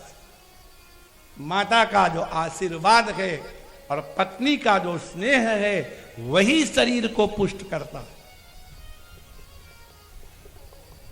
इसलिए जब देवताओं को हमने तृप्त करने का संकल्प किया तो हमने उनकी अर्धांगिनी को बुलाया कि हे जननी, अपने पतियों को तृप्त करो। अग्नि की पत्नी का नाम स्वाहा है और पितरों की अर्धांगिनी का नाम स्वधा है। और जिनके घरों में न कभी स्वाहा होती है न कभी स्वधा होती है, वो घर नहीं है। स्मशान तुल्यानि गृहाणि तानि, वो घर नहीं है, स्मशान।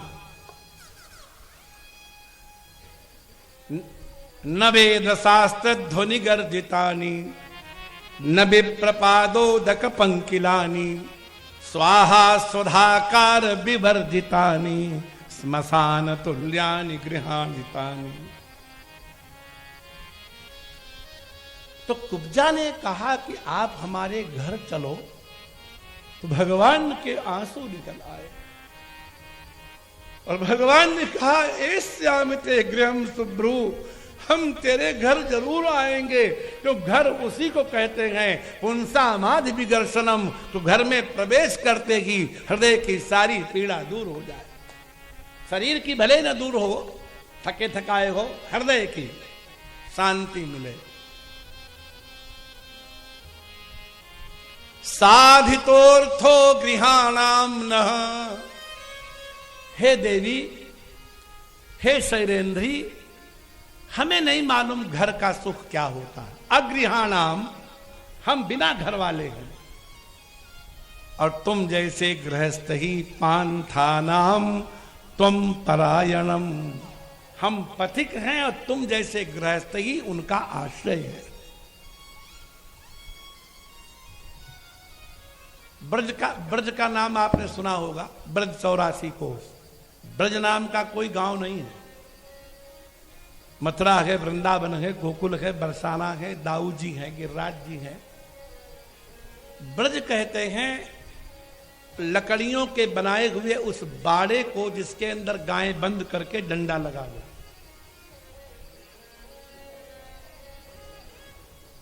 जैसे नहीं, कई बल्लियां गाड़ दी और उसके अंदर 1000 गायें आ गई, एक द्वार बना दिया, बल्लियों में ऐसे टेढ़े लगा दिए तीन डंडे, तो निकल के बाहर नहीं जा पाएगी। उस बाड़े को कहते हैं ब्रज। तो गोकुल से जब गए नंद बाबा, तो आधे चंद्रमा के आकार में अपनी बैलगाड़ियां खड़ी कर ली, उन्हीं के नीचे भोजन, उन्हीं चीज के शयन, वहीं गायें चरेंगी। यहां की सब चारा खत्म हो गया तो उठा लिया अपनी बैलगाड़ियों को और ले जाके दूसरी जगह लगा लिया। और 84 कोस में इस तरह से बाड़े बनाते रहते थे, भ्रमण करते रहते थे, इसलिए ब्रज 84 कोस कहलाया। ब्रज माने 84 कोस में बने हुए गायों के बाड़े। तो आज यहां है, कल वहां है, परसों वहां है। भगवान बोले हमको पता ही नहीं घर क्या होता है। साधितोर्थो गृहाणाम नः पांथानाम त्वम परायणम। पांथ माने पथिक, हम पथिक हैं, आज यहां कल वहां, और तुम जैसे गृहस्थ हमारे आश्रयदाता हैं। तो बोलो भगवान को क्या सुख मिला जी? जाति संगे रहती थी, गाय धोती थी, दही बेचने जाती थी, बैलगाड़ियों के नीचे रहती थी, पूरा कुटुंब कबीलों की तरह। उस तरह से नंदगांव तो जब भगवान मथुरा चले गए और नंद यशोदा फूट फूट के रोते रहे, तो बसभान जी आए, बोले अब आप ऐसा करो, हमारे घर रहो चल के। बोले आपके घर हम कब तक रहेंगे? तो उनका तो ठीक है, हमारे बगल की पहाड़ी पे आप कुटिया बनाओ, आधी रात को आवाज दोगे, हम दौड़ के आएंगे। आज भी बरसाना और नंदगांव की वही दूरी है। नंदगांव नहीं था, बाद में बना। इसलिए भगवान जन्म लिए कारागार में। राधे राधे बोलो। माता पिता छूट गए, अक्षर ज्ञान नहीं हुआ, गाय भैंसे चराने लगे, बैलगाड़ियों के नीचे सो रहे थे। मथुरा आए, माता पिता को कारागार से मुक्त किया। तब तक जरासंध नाम का एक राजा आक्रमण करने लगा। 17 बार आक्रमण किया। आप लोग विचार कीजिए, 17 बार आक्रमण में एक वर्ष में भी अगर एक बार सेना तैयार करे तो भी तो 17 साल चाहिए। बोलो राधे राधे। बल्कि एक वर्ष में नहीं तैयार हो पाती होगी इतनी सेना। मेरा तो हिसाब यह है 2-2, 3-3, 4-4 वर्ष बाद आक्रमण होता होगा।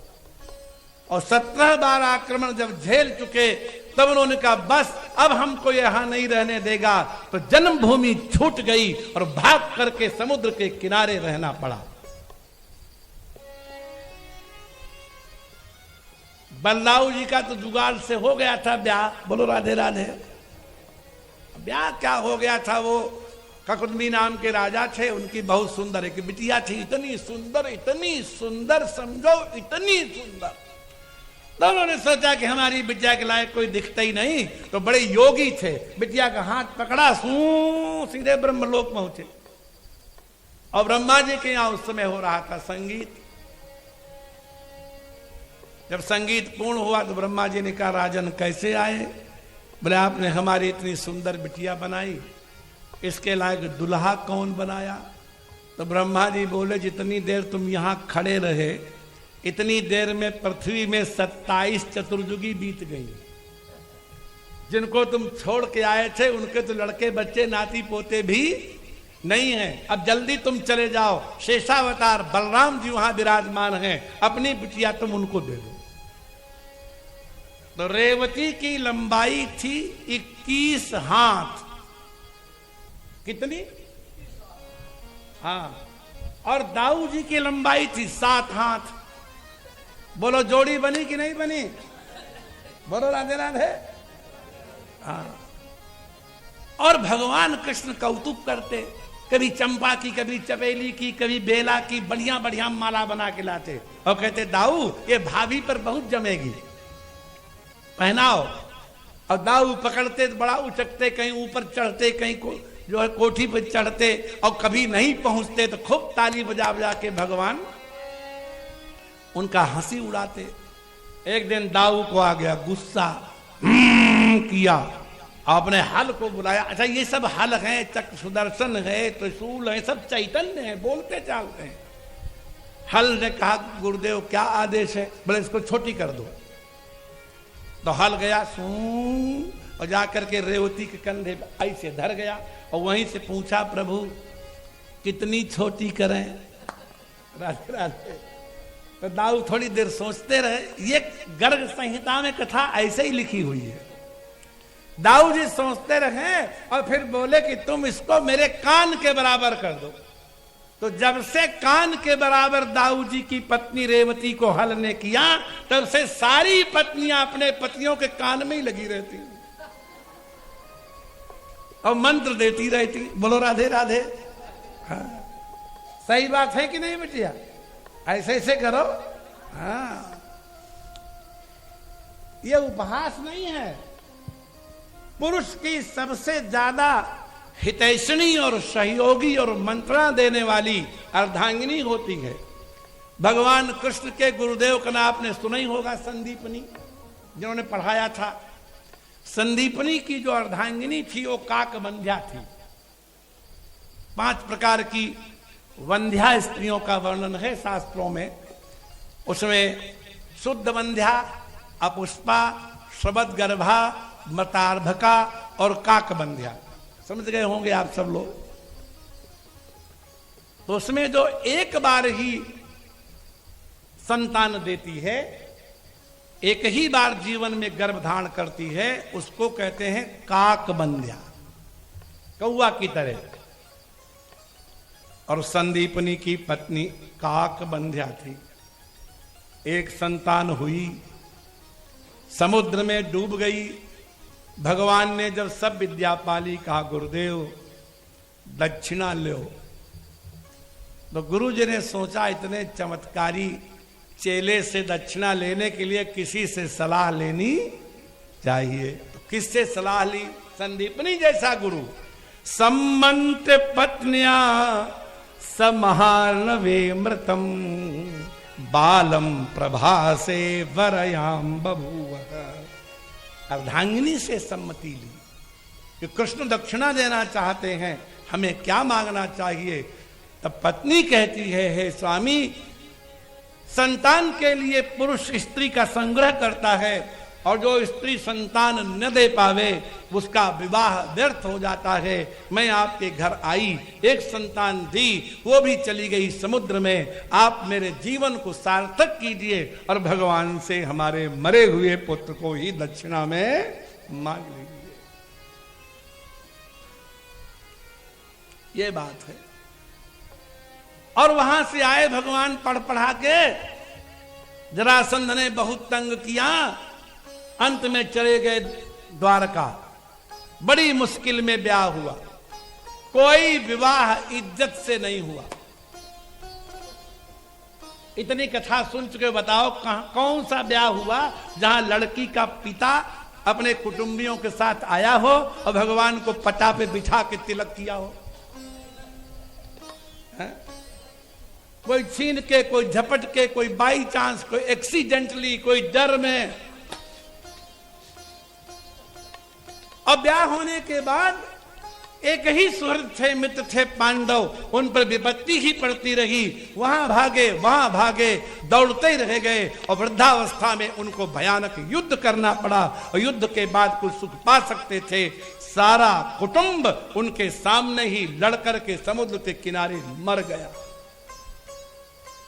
हम लोग अपने दुख की बातें करते हैं, लेकिन उस नंद नंदन की मुस्कान में कभी थकान नहीं आई, कभी भगवान नहीं रोए, कभी शिकायत नहीं की। क्योंकि भक्त का सबसे पहला लक्षण यह है कि भगवान से शिकायत न करे। और हम लोग करते हैं कि नहीं? प्रभु आपने हमारे साथ अच्छा नहीं किया, लड़ाकू बहू दे दी। प्रभु आपने बड़ा अन्याय किया, लड़के की बुद्धि ठीक नहीं रहती। मैंने सारा दोष किसके सिर पर? जो भगवत भक्त है वो भगवान से शिकायत नहीं करता। जो ज्ञानी है उसको कोई गैर नहीं दिखता, दूसरा नहीं दिखता। आप लोग सब अनुभवी हैं, भोजन करते समय कभी जीभ कटी किसी की? नहीं कटी। दांत से कट जाती है। और कितना दर्द हो, कोई पत्थर लेके अपना दांत तोड़ता है कि तूने मेरी जीभ काटी, लाओ तो पत्थर। किसने तोड़ा? क्यों नहीं तोड़ते? क्योंकि आप जानते हैं कि जीभ भी मैं ही हूं और दांत भी मैं ही हूं, भेद नहीं है। तो ज्ञानी वो होता है जिसमें भेद न हो, भक्त वो होता है जिसको शिकायत न हो, और कर्म वो होता है जो कभी छोटा न दिखाई पड़े। बोलो राधे राधे। जूता सिलना छोटा कर्म है कि बड़ा? और छोटा कर्म है तो रैदास के उस कठौते में जिसमें चमड़े के टुकड़े भीग रहे थे, उसमें भगवती भागीरथी गंगा कैसे प्रकट हो गई और उसने कंगन सोने का निकाल के दे दिया। कथा सुना है कि नहीं सुना है? जब मन चंगा तो गंगा प्रकट हुई। बड़ी लंबी कथा है। कर्म छोटा बड़ा नहीं होता।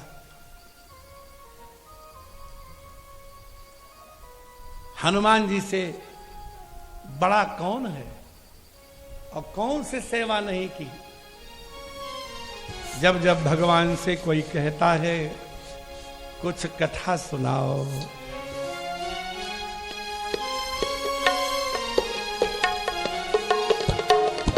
गिरिजा जा सुप्रीति सेवकाई, गिरिजा जा सुप्रीति सेवकाई, बार बार प्रभु निज मुख गाई, बार बार प्रभु निज मुख गाई। हनुमान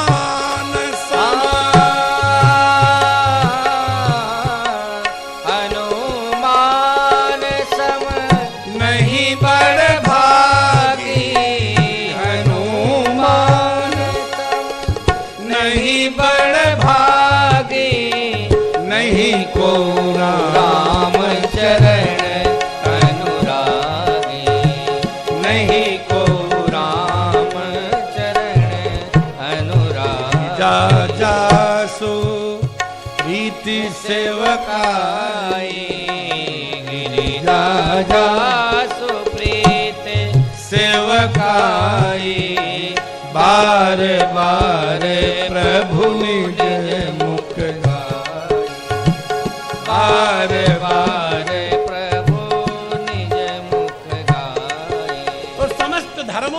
फल यही है कि भगवत प्राप्ति हो। यशोदा मैया उसी का उदाहरण है।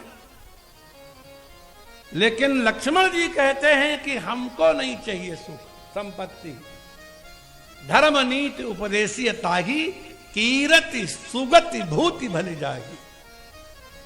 और जब व्यक्ति अपनी तपस्या का सुख पाना चाहता है तब उसको सौभरी महात्मा की तरह मछली के सत्संग को देखकर ही व्याकुलता होती है। अतः वो राजा मानधाता के यहां निर्विरोध पहुंच जाता, और तब राजा मानधाता चरणों पर गिर के अर्घ्यपाद्य दे के पूछते हैं, भगवान कैसे आए? तो बोले विवाह करना है। बोलो राधे राधे। क्या करना है? और तुम्हारे 50 बिटिया हैं, एक दे दो। राजा की हिम्मत नहीं पड़ी ये कह दे कि तुम वृद्ध हो, सड़ियल हो, कपोए हुए हो, पानी के हो, उड़ गए हैं बाल सब, आंखें धसी हुई हैं, हमारी राजकुमारी के लायक तुम नहीं हो। ऐसा नहीं बोले। मारे डर के मानधाता कहते हैं, प्रभु हम तो सारी कन्याएं आपको देने को तैयार हैं, लेकिन हम सूर्यवंशी हैं, हमारे कुल में कन्याएं स्वयंवर करती हैं। आप हमारे साथ अंतापुर में चलिए और जो कन्या आपके गले में जयमाला डाले उसी को ले जाओ। डालेगी कोई कन्या? जो हम वर्णन कर रहे हैं, जो हुलिया उनका। बोलो राधे राधे। तो महात्मा सौभरी सोचते हैं, वो नारद जी की कथा याद है कि नहीं? राधे राधे। वो हाथ देखा राजकुमारी का, हाथ ही देख के मगन हो गए। जो यही बरई अमर सोई होई, समर भूमि ते जिते न कोई, से वही सकल सुरासुर ताही, बरई शील कन्या जाही। हाय, इससे का हमारा ब्याह हो जाता। फिर नारद जी ने कहा, कैसे हो? तो यही अवसर चाहिए, परम शोभा रूप विशाल। रूप चाहिए, रूप। जो बिलो की रीझई कुंवरी, तब मेलई जयमाल। रीझ जाए। नारद जी ने खूब विनती की, भगवान प्रकट हो गए। भगवान जब प्रकट हो गए, बोले क्या चाहिए? बोले अपना रूप दे दो, हमको पत्नी चाहिए। और भगवान ने बना दिया बंदर। तो बहुत वर्ष के बाद, लाखों वर्ष के बाद जब नारद जी मिले, भगवान का अवतार भी हो गया, तो हजारों वर्ष पुरानी ये कसक उनके चुभ रही थी। ब्याह नहीं होने दिया ना, जो विवाह न होने दे पक्का दुश्मन। नारद जी ने कहा, प्रभु सच सच बताओ, तब विवाह चाहूं मैं कीना, तब विवाह चाहूं मैं कीना। मैं विवाह करना चाहता था, प्रभु के ही कारण करई न दीना, प्रभु के ही कारण करई न दीना। अपना तो चले गए, धनुष तोड़ के ब्याह लाए, और हमारा ब्याह होने वाला था, होने नहीं दिए। बताओ क्यों नहीं होने दिया? भगवान ने इसके 2 उत्तर दिए। भाई नारद जी से डरते थे कहीं सांप और न दे दे। भगवान ने कहा, देखो सकल शास्त्रकार और मुनिजन ये कहते हैं कि संसार की जितनी माताएं हैं वो सब मदारी हैं, और संसार के जितने पुरुष हैं वो सब बंदर हैं। सुने हो कि नहीं कथा? कोई नहीं सुने हो? नारी विवश नर सकल गुसाई, और नाचत नट मरकट की नाई। तुलसी ने लिखा है, एक भी पुरुष ऐसा संसार में नहीं आज तक जन्म लिया जो पत्नी पर विजय पाले। जिनकी पत्नियां शीलवती हैं, कुलीन हैं, विनम्र हैं, वो सह जाती हैं, तो पति सोचता है हमारा रुतबा है। कोई रुतबा नहीं है। जिस दिन वो सीधी खड़ी हो जाएगी तुम दुबक जाओगे। शंकर जी के हाथ में तो त्रिशूल है, और माता सती ने कहा कि हम मैके जाएंगी, मैं मैके चली जाऊंगी, तुम देखते रहिए। और शंकर जी ने कहा न जाओ। तो जब ब्याह के आई थी तब थी, क्या बात है, चंद्रमुखी। क्या थी? और जब थोड़े दिन रह ली तब हो गई सूर्यमुखी। और जब नहीं जाने के लिए कहा तब हो गई ज्वालामुखी। ज्वाला देवी है कि नहीं हिमाचल में? कि वही अवतार है। और जब ज्वालामुखी हो गई तो भगवान शिव भागे डर के मारे। तो जिस दिशा में गए वहीं भुजाएं फैला के खड़ी हो गई। अब विश्वास न हो तो अभी चले जाओ हरिद्वार, और कनखन में दक्ष मंदिर के सामने भगवती का मंदिर अभी भी बना हुआ है, जिनमें वो 10 रूप हैं। 10 दिशाओं में भागे और 10 दिशाओं में भगवती ने उनको घेर लिया। भाग के जाओगे कहां? उन्हीं को तंत्र विद्या के उपासक 10 महाविद्या कहते हैं। ये कोई उपहास की कथा नहीं है। वही छिन्नमस्ता है, वही बगलामुखी है, वही कराली है, वही काली है, वही जो है तुम्हारे समस्त कार्यों को सिद्ध करने वाली है। इस शक्ति के सामने कोई शक्तिमान नहीं ठहरता। इसलिए नारी विवश नर सकल गोसाई, नाचत नट मरकट की। अब समय हो गया है, इसकी व्याख्या कल करेंगे। बोले वृंदावन बिहारी लाल गोविंद जय जय गोपाल जय जय गोविंद जय जय गोपाल जय जय श्री राधा रमण हरि गोविंद जय जय राधा रमण हरि गोविंद जय जय गोविंद जय जय गोपाल जय गोविंद जय जय गोपाल जय। बोलिए गंगा माता की हर हर महादेव।